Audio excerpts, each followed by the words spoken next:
आया था, उन्होंने लिखा था कि मैं डिलीवरी रूम तक पहुंच गई, मेरी माँ ने मुझे संभाला, मेरे बच्चे को पहली बार मेरी माँ ने गोद में उठाया, पूरी जिम्मेदारी मेरी माँ ने निभाई, तो मैं बुढ़ापे में अपनी सास की सेवा कैसे करूंगी। वहीं पर उसी वीडियो में एक सास का कमेंट आया था, उसने लिखा था कि मैं थोड़ा बीमार रहती हूँ, पर मैंने अपनी बहू को अपने मायके भेजा था 1 महीने के लिए। डिलीवरी का वक्त आया, डिलीवरी रूम तक वो पहुंची और उसका बच्चा भी हो गया, लेकिन उसने फोन कर एक बार मुझे नहीं बताया कि उसका नाती हो गया, वो दादी बन गई। पहली बार गोद में लेने के लिए मैं अपने पोते को बहुत बेताब थी, लेकिन ये मौका उसकी माँ को मिला, मुझे नहीं। मैंने अपने बेटे को क्या इसी दिन के लिए पाल कर बड़ा किया था। तो ये 2 कमेंट को पढ़कर मुझे एक बात रियलाइज हुई है कि इन दोनों के बीच में ना सास गलत है ना बहू गलत गलत गलत फहमियां थी जो माँ बनकर आई।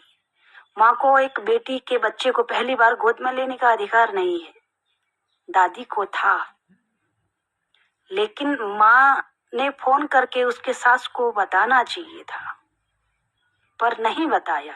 बस यहीं पर से परिवार टूटना शुरू हो गया और गलतफहमियां अपनी जड़ें जमाने लगी थी। फिर घर कैसे बसता।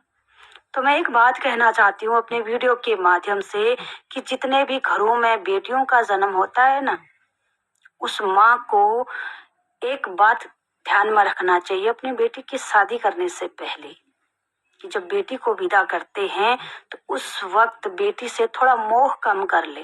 उससे प्यार करने का अधिकार है, लेकिन उस बेटी का घर तोड़ने का अधिकार नहीं है उस माँ को। हाँ, अगर ससुराल वाले छोड़ दे बेटी को तो वो अपने घर ले जाके अपनी बेटी को संभाल सकती है। अगर ससुराल वाले तिरस्कार करे उसकी बेटी का, तब वो अपना अधिकार जमा सकती है, लेकिन सास के होते हुए एक माँ अपनी बेटी का घर कभी नहीं तोड़ सकती। ये गुनाह है और सबसे बड़ा गुनाह आजकल की माएं कर रही है।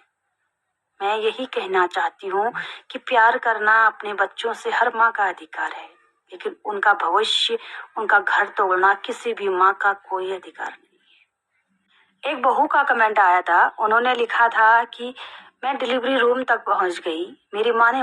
एक बहू का कमेंट आया था,